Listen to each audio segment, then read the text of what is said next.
Horrible Harry Moves Up to Third Grade. By Suzy Kline. Are we on Mars? I couldn't wait for third grade in room 2B. Same class.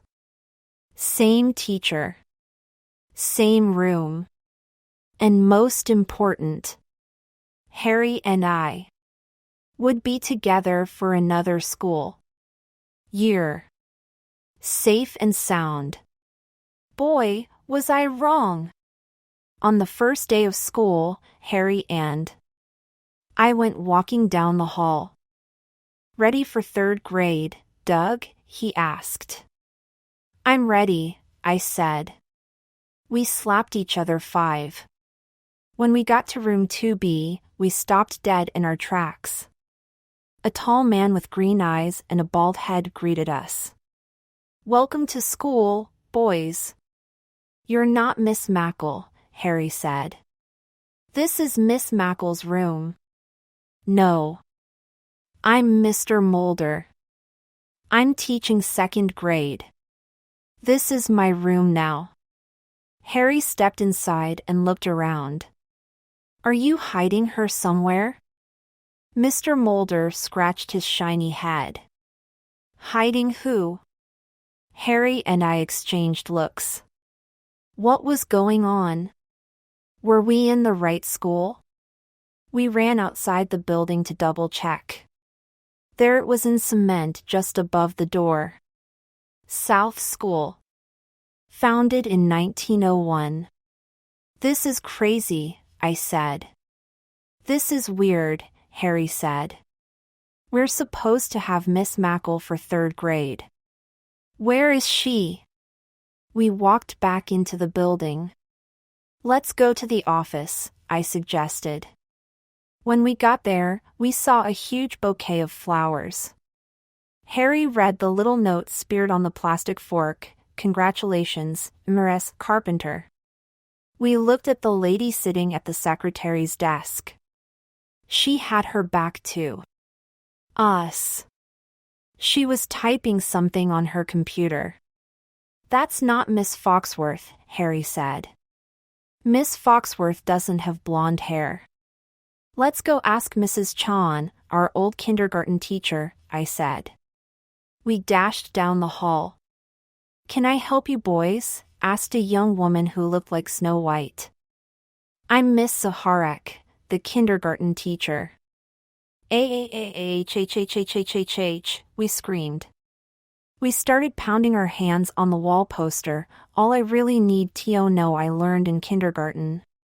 Finally, the principal showed up.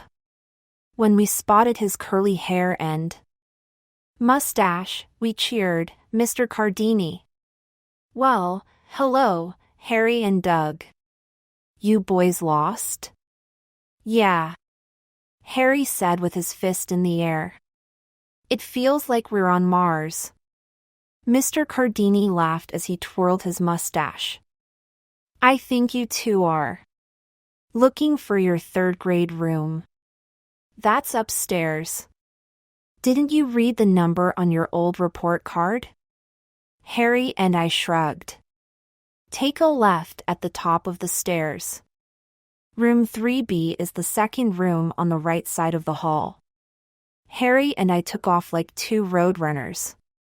We zoomed up the stairs in seconds, then took a left and counted 2 rooms down on the right side. This room must be Mars, Harry said. Look at these boulders stacked outside the door. Just a minute, I said. These aren't real rocks. They're grocery bags from Park and Shop crunched up and sprayed brown. Harry smelled the rocks and saw the faint lettering through the paint. Yeah. They're phony. Slowly, we passed through the boulder archway. When we stepped inside, we were greeted by a big sign on the bulletin board. It said, Third Grade Rocks. There were lots of rocks on the display table, but we didn't go over and look at them. We just noticed the class. Hi, Harry! Hi, Doug, everyone shouted. There were Song Lee, Mary, Sydney, Ida, Dexter. And Miss Mackle.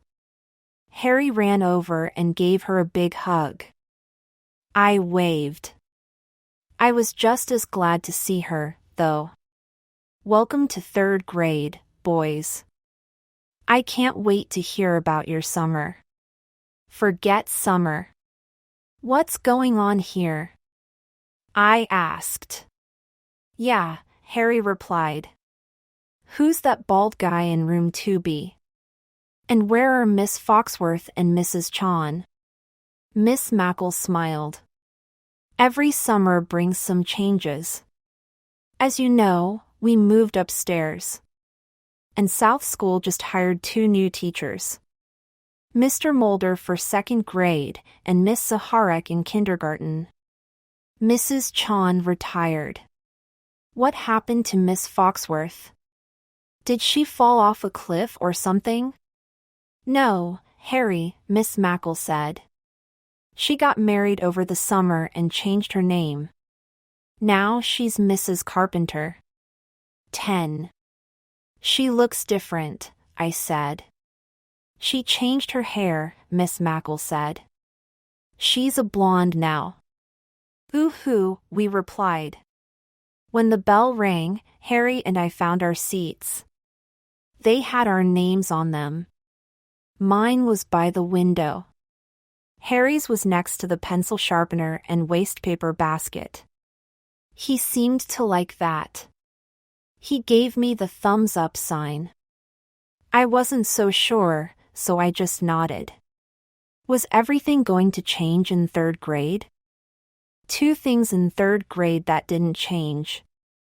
The first thing I did when I sat down was look out the window. Everything looked so different from the 2nd floor. Last year, I could see the school dumpster, lawns, and cars on the street. Now there were just clouds and the sky. Look! Harry blurted out from across the room. There goes Life Star. Mary made a face. I was hoping you might change over the summer, Harry. But you haven't, she groaned. You're still gross. I smiled. At least that was one thing I could count on. Ida raised her hand. Where's the monitor chart, Miss Mackle? Up here, in cursive, she said, point ing to the front bulletin board. It looked like Greek to me.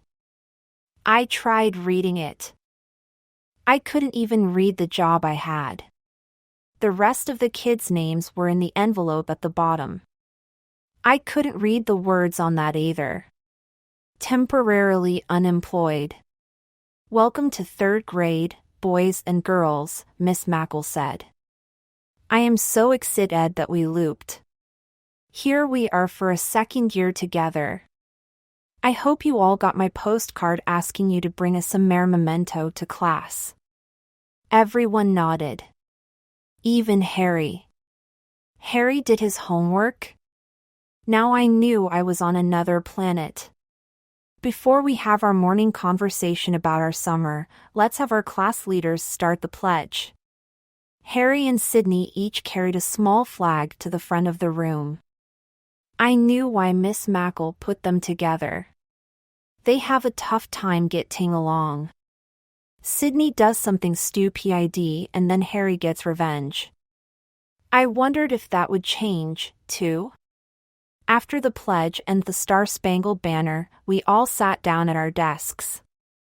Now, Miss Mackle said, let's share our summer experiences. Song Lee, will you begin? Song Lee opened the brown bag on her lap. Everyone leaned forward to see what was inside. My aunt visited us from Korea. When we took a walk, I found this. We watched Song Lee hold up a jar that had something golden inside. It looked like an egg wrapped in silk.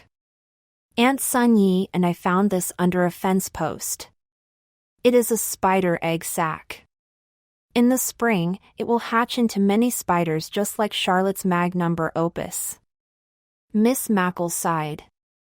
Oh. I could tell the teacher loved Song Lee's memento. She put her hand over her heart. Can I go next? Sydney blurted out. I've got a memento, too. Memento, Mary corrected. No, you can't go next. I have a question for Song Lee. What did you put on top of your jar? Song Lee giggled. Aunt Sun Yi's pantyhose. We cut up an old pair. When everyone laughed, I thought about Song Lee. She spoke English so well now. Can we keep the egg sack in the classroom? Dexter asked. Yes, Song Lee replied. After we all watched her set the jar gently on the science table, we raised our hands again. Go ahead, Sydney, Miss Mackle said. Finally, Sydney groaned. Then he started unwrapping something in aluminum foil. My stepdad and I did a lot of barbecuing this summer, so I brought this as a souvenir. We watched Sydney hold up a burnt wiener. It got left on the grill. Sydney cackled. A lot of people laughed, but Harry and I didn't. We thought it was dumb. Who would bring something like that to class? Sydney LaFleur. I went next. I brought rocks, I said. I got them at the old Newgate prison and copper mine in East Granby. They're real copper. And this is an old Granby copper coin. When I held the stuff up, everyone 0000 had an A ahead. Gee, Doug, Miss Mackle said, writ ing something down on her clipboard. That would be a great place to visit, since we're studying rocks in science. Maybe I could arrange a class field trip to that mine. Yeah, everyone said. Oh boy, I thought secretly. That's what I get for leaving one small part out of my story.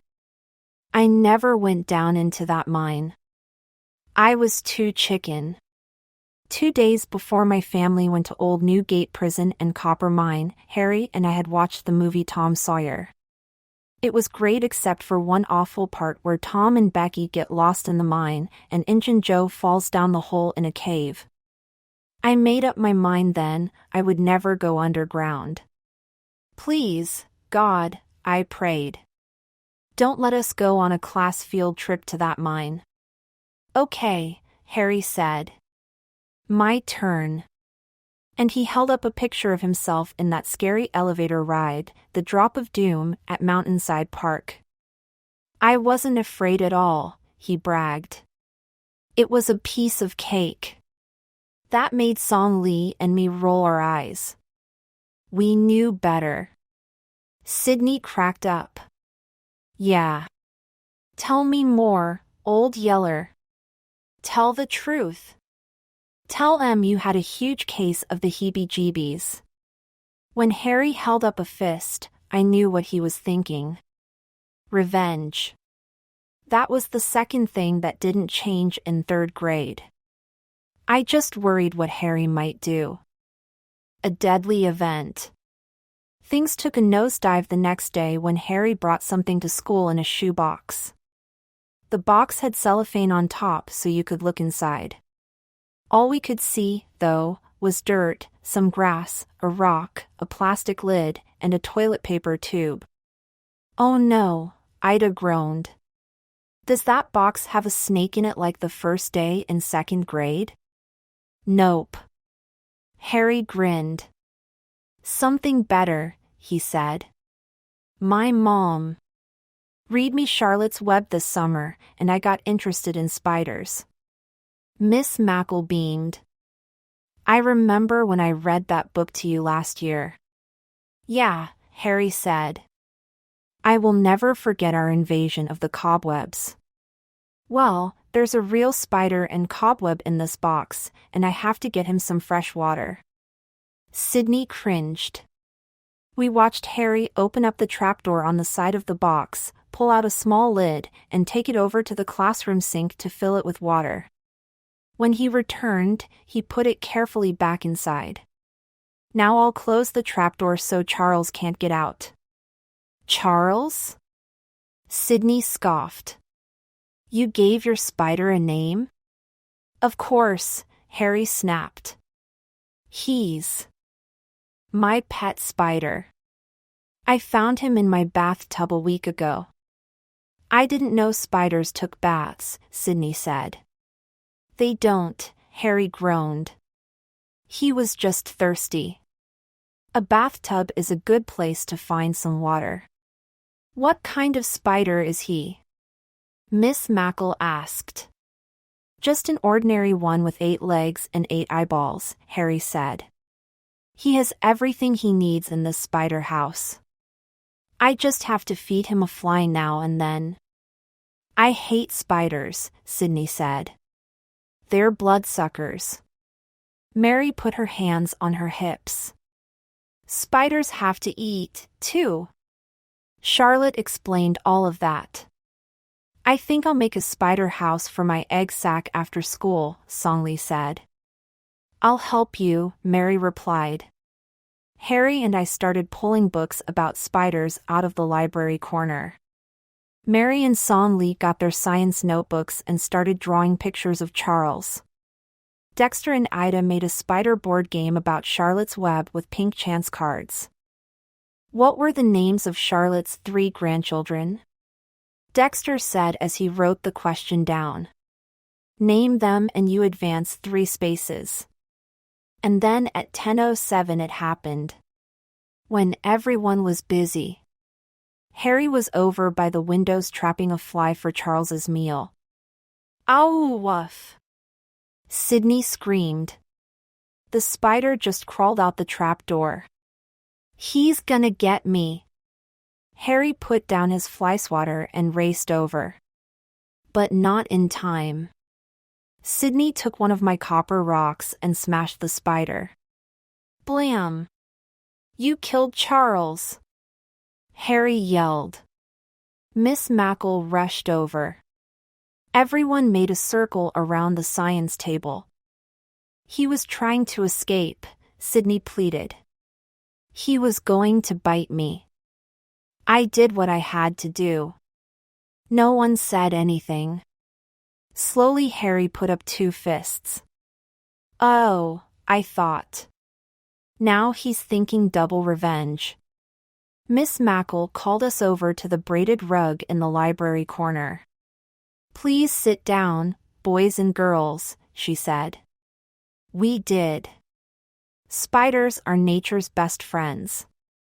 They eat harmful insects. They help plants grow.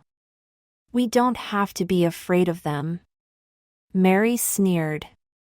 Sydney's the only one afraid of spiders. Everyone stared at Sydney. So, he said. They can kill you. Miss Mackle drew something on her clipboard. There are 2 spiders that are deadly. Both have special markings. The black widow has a red hourglass on its abdomen, Harry interrupted. Yes. And the other has a violin marking on its back. That's the brown recluse. Everyone studied the teacher's drawings. But most spiders are harmless. Sydney made a face. They're not my best friends. Then he paused. I am sorry about Charlie. His name was Charles, Harry snapped. Well, I think we should have a moment of silence for Harry's dead pet, Mary suggested. That sounds like a good idea, the teacher replied. So we did. We bowed our heads and closed our eyes and thought about Charles. Then Miss Mackle took us downstairs for a drink and a run in the sun. I think she wanted us to air out our brains. When we came back to the room, Sydney started looking around for something. Hey, he blurted out, someone stole my burnt wiener. Things get rocky. The next week, things got a lot rockier between Harry and Sydney. When we were getting off the bus, Harry said, "Hey, Sid, how would you like to see me eat rocks for breakfast?" Huh? Sydney peeked in the bag of rocks Harry was carrying. There was mica and pyrite and granite and quartz. "How'd you like to see me eat rocks?" Harry repeated. Sydney's eyes bulged. "I'd love to see you do that." "Well, it's going to cost you something," Harry said. "You can't have my milk money," Sydney warned. "I don't want your milk money," Harry replied. "I want something else." "What?" "To see if you can run around the playground 4 times and get to our room before the bell rings." "That's it?" Harry nodded. "I'll be standing by the window counting to make sure you run each lap." Mary and Song Lee and Ida took a step back. "You're eating rocks for breakfast?" they said. "If Sydney does his part of the bargain," Harry said. "You're looking at the Roadrunner," Sydney said. "See you in the room when you eat rocks." And he took off. Harry and I dashed upstairs and peered out the classroom window. There was Sydney racing around the playground. Each time he ran a lap, Harry held a finger up. Every now and then, Sydney would look up to see if Harry was watching. When Harry held up 3 fingers, I looked at the clock. 5 minutes to go. Sydney was slowing down now. Finally, he finished the 4th lap. Just as he got in the room and plopped down in his seat, the bell rang. I made it," Sydney gasped. His hands were touching the floor. "Now, it's time for your part of the bargain." Harry opened up his backpack and reached for a napkin. He tucked it inside his shirt. Song Lee and Mary looked worried when he set the bag of heavy rocks on his desk. "Here I go," he said. Then he reached into his backpack and pulled out a box of salt and shook some out on his tongue. Poor man's potato chips." Sydney sat up. "What are you doing? You're not eating rocks. You're eating salt." "That's what salt is, Sid." "Rocks." Harry leaned back in his chair just enough so he wouldn't fall and sprinkled some more salt in his mouth. "Delicus." Sydney crossed his arms. "I ran myself ragged to see you eat salt?" "Yup," Harry said, licking his lips. Mary and Ida smiled. Song Lee giggled. "I just put 2 thumbs up." Sid had it coming for killing Harry's spider. I was actually enjoying 3rd grade until Miss Mackle made that dreaded announcement. "Murder in the mine." The next morning Miss Mackle said, "Boys and girls, we are going to the old Newgate prison and copper mine September 30th. When everyone cheered, I motioned to Harry to meet me at the pencil sharpener. I had to talk with him. Harry broke his pencil on the side of the desk, then joined me. "What's up?" he asked. "Remember how you were kind of scared to ride the elevator in the drop of doom?" Harry paused. He never liked admitting he was afraid of anything. "Yeah." He barely whispered. "Well, I never went down into that copper mine. I was afraid. It was hard for me to say it, too." Harry flashed his white teeth. "Hey, Doug, you can do it. If I could do the doom ride, you can walk through a mine. Pretend you're a spider. They love cool, dark places." "Thanks, Harry," I groaned. After I sharpened my pencil, I added, "You'll stick close by?" "Like Elmer's glue," he whispered. September 30th came too soon. Song Lee and Ida and Mary sat in front of Harry and me on the bus. The girls played hangman. Their first word had 8 letters. Prisoner. I sure felt like one sitting next to Harry. I was trapped, and there was no getting out of it. Harry could tell I was getting nervous. My knees were shaking. He opened his backpack. Try not to think about it. Think about other things, like. Then Harry pulled out something wrapped in aluminum foil. Remember this? I watched Harry unwrap it. Sydney's burnt wiener. I said. SHHHH. Harry put a finger to his mouth. He's sitting across the aisle. It's a secret. Ol' Sid doesn't know I have it. What are you doing with it? I'm not sure. I might just keep it. Until it becomes a fossil. A wiener fossil? When I laughed, my knees stopped shaking. Sure. Or, it might come in handy sometime for something else. Harry. He was a piece of work. I sure was glad he was my partner. He made me forget about things when we were on the bus. An hour later, we got to the mine. We got off the bus and walked over to the little museum shop. It was fun to crunch through all the autumn leaves. The trees were red, orange, yellow, and brown. It was a beautiful sunny day, I kept telling myself. The inside of the museum was small. There were all kinds of books for sale, some rocks, and Granby copper coins.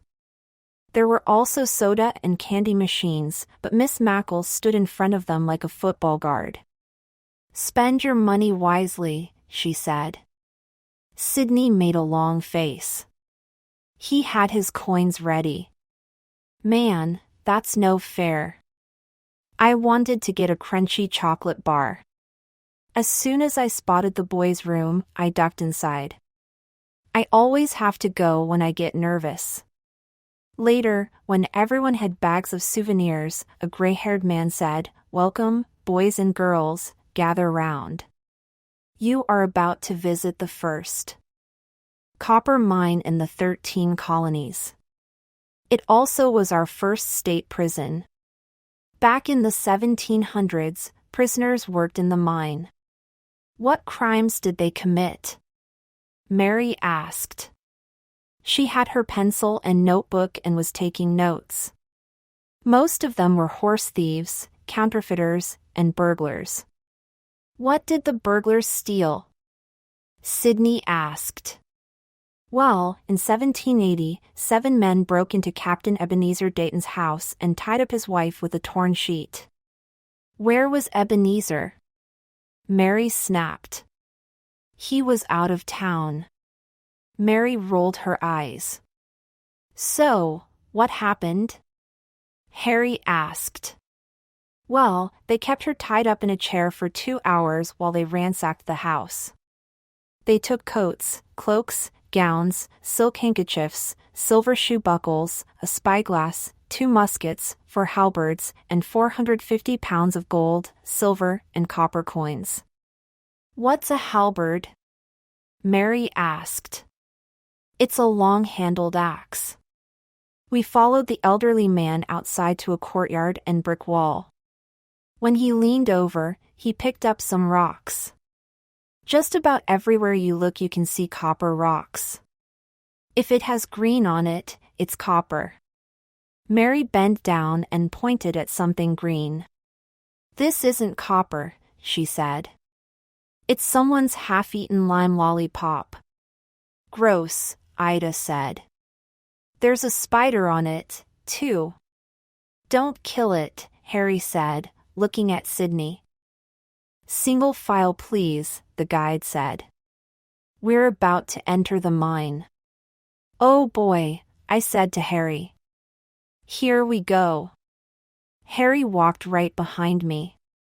He was so close I could feel his warm breath on my neck. Remember, Doug. You're a spider. You love the underground world. I'll try, I whispered. Slowly, I walked into the mine. The path ahead of me zigzagged down a sloping hill. The space seemed to get smaller and darker. I clung to the railing when there was one. "Neato," Harry said. "This is cool." The guide heard Harry. "Actually, it is 52 degrees all year round in this mine." "Cool," Harry repeated. I stopped walking and looked at my arms. There were goose pimples on them. "Keep moving," Harry said. "I like the lanterns along the path into the mine," Mary said. "They're neat." "Hey! Water is dripping on my head," Ida said. "It tickles." Song Lee giggled. The guide smiled. "There's water in the earth. We're inside the earth now." Inside the earth? I was really underground. As the hike got darker and wetter and the stone ceiling got lower and lower, I got more afraid. I wasn't going to tell anyone, though. I just bent over as I walked and stayed closer to Harry. 10 minutes later, it seemed like we were miles inside the earth. My heart was beating like one of those huge gongs. Song Lee took a picture. "I love rocks," she said. "Maybe I'll be a miner when I grow up." Not me, I thought. What if some boulders fell and blocked our way back? What if I fell down a hole like Injun Joe? Finally, I had to ask the question. How much longer are we going to stay down here? About 10 minutes, the guide said. 10 minutes. That was 10 times 60 seconds, which made 600 seconds to go. I started counting backward. 600, 599, 598. Sydney must have noticed I was nervous because he started teasing me about it. Got a case of the heebie-jeebies like Harry did on that Drop of Doom ride last summer? Harry raised a fist. When Sydney laughed, I could hear Harry growl. "You can see over here, there is a large deposit of copper," the guide said, as he shone his flashlight in the corner. Sydney turned around and whispered, "It's really the green boogeyman." Suddenly, I got mad. I never believed boogeyman stories. Sydney wasn't going to frighten me. Now I was more determined than ever to pretend I was not afraid. I kept on counting, only this time I didn't say it out loud. Harry gave Sydney a final warning. "You'd better stop fooling around," said the squid. After we turned and entered a small empty room, the guide asked everyone to sit down for a while and rest. His voice echoed off the stone walls. "I have a ghost story to tell you," he said. I grabbed Harry's ankle and held onto it tightly. There once was a prisoner named Abel Starkey who saved $100. "What was he in for?" Mary asked. "Counterfeiting money. He was served a 20-year sentence." The guide continued the story. Starkey offered the cash to a guard if he helped him escape. The guard agreed because he wanted the money. He told Starkey about a path in the mine that was rarely used. It was behind a locked metal door. It led to an underground well that had an old rope used for pulling buckets. The guard said Starkey could use it to climb to freedom. What the guard didn't tell Starkey was that the rope was frayed in the middle. The guard didn't really want Starkey to escape. It was too risky. What if Starkey got caught? The guard thought. What if he told on him? The night of the escape, when everyone was sleeping in the mine, Starkey sneaked down the path to the old metal door. Yes! The guard had left it unlocked. Starkey opened it and raced to the well. When he got there, he climbed onto the rope and pulled himself up, up, up. When he got halfway, the rope snapped, and he fell to his death. Legend has it that Starkey's ghost still roams the mine today searching for a way out. Sidney closed his eyes and groped around with his hands. Ouch! Harry said. You hit my head. I am Starkey's ghost walking through the mine. Cut it out, Sid, Harry growled. He knew I was in bad shape. When Sidney kept it up, Harry unbuckled his backpack and took something out. It was too dark to see what. Then Harry stood up and tapped Sidney on the shoulder with his finger. What? Sidney said. Harry didn't answer. He just kept tapping Sidney's shoulder. Stop tapping me! When Harry didn't stop, Sidney grabbed Harry's finger and pulled on it. Aw! Sidney screamed. I pulled Harry's finger off. Ouch! The class yelled. We could tell Sidney was holding on to something and flopping it in the air. When the guide shone his flashlight on Sidney's hand, we all groaned. The burnt wiener! So you were the one who stole it? Sid said, glaring at Harry. I borrowed it, he said. And now I'm returning it to you. Everybody started cracking up, including me. It felt good to laugh in the middle of that dark, wet mine. It also felt good when we started walking back and when I first spotted light at the top of the mine entrance. As soon as I got outside, I lay down on the ground and kissed the grass. Ah, I said. Sweet earth, beautiful sky, delicious dirt. Harry punched me in the arm. You did it, Spido. I punched Harry back in the arm. Yeah, I did, didn't I? Miss Mackle tapped my head as she made a quick count of our class. Suddenly, she exclaimed, We're missing one student. Sidney disappears. The chaperones counted heads again. There's 20, not 21, Miss Mackle said. Who's missing? Harry and I knew right away. Sidney, we said. Sidney! Sidney, everyone called. The guide and two of the chaperones went back into the mine. Miss Mackle looked really scared as she paced back and forth. I had never seen her look like that before. Keep. Calling his name, she ordered. Sidney! Sidney! The guide came back with the chaperones. He's not in the mine. The pathway isn't that wide. We would have seen him.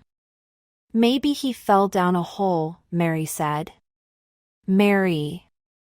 She was always the voice of doom.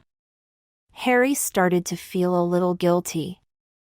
Maybe I shouldn't have done that finger trick with the wiener. Song Lee and Mary ran with a chaperone to check the museum. When they came back, they were shaking their heads. He wasn't there. Miss Mackle looked like she was going to cry.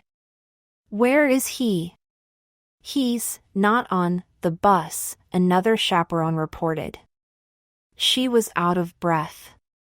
Oh no. When Miss Mackle bowed her head, everyone knew she was praying. Then, suddenly, out of nowhere, Sidney appeared. He strolled across the courtyard, crunching the fall leaves. When he got closer, I noticed there was chocolate smeared in the corners of his mouth. Everyone was cheering, even Harry. Miss Mackle put two hands over her heart. Sidney, she gasped. What's everyone so upset about? I just had to go to the can. When everyone started laughing about that finger story, I did, too. Then nature called and I ran out of the mine. Pronto. I made a face. I didn't think that was the full story, but I didn't say anything. Harry was the first to give Sydney a hug. I'm sure glad you're not dead like that Starkey guy. Thanks, Harry, Sydney replied. That's the first compliment I ever got from you. And he hugged him back. Miss Mackle hugged Sydney too, but then she looked him in the eye and firmly said, "Don't you ever leave the group again without permission." The beginning of third grade was sure full of surprises and changes, but the ones on our field trip were the biggest and the best. Harry and Sydney made up. And I made it out of that mine.